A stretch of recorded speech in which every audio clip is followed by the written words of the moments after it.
The environment as we know it has never been as lucid as it is today because of the way in which we collect information.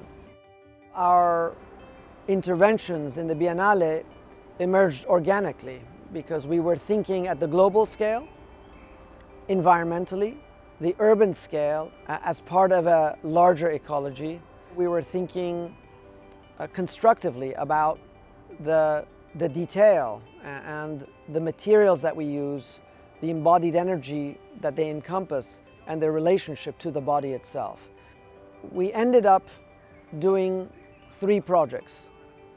One was analytical, the other one was projective, and the third one was constructive.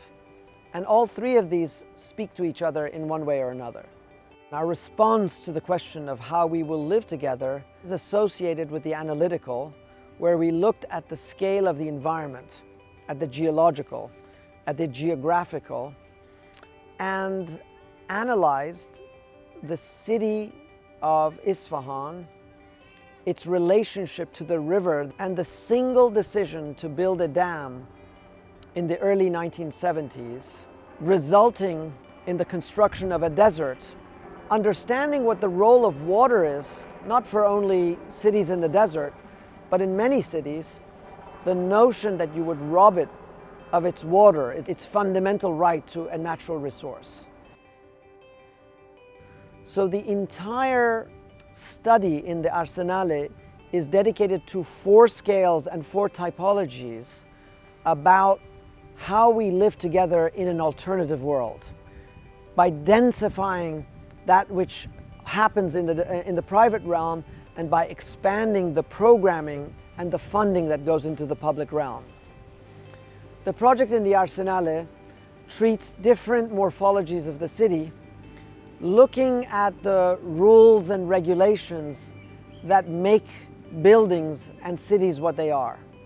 Ways of optimizing those spaces, and then radicalizing the division between what we consider as private, and then using the funds and the space that we develop out of that to put back into areas of shared spaces, collective spaces, areas of civic inhabitation, and programs where we can occupy together. Throughout architectural history, we enter into the material logics and how they prompt different uses of technologies, whether it's in concrete or brick or wood or steel.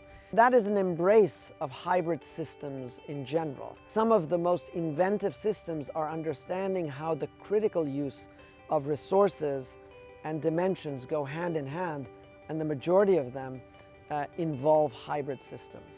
Architecture frames opportunities and possibilities of radical economies so that the emphasis goes back into what we share together, what we do collectively, and the opportunities that bring us together as a society.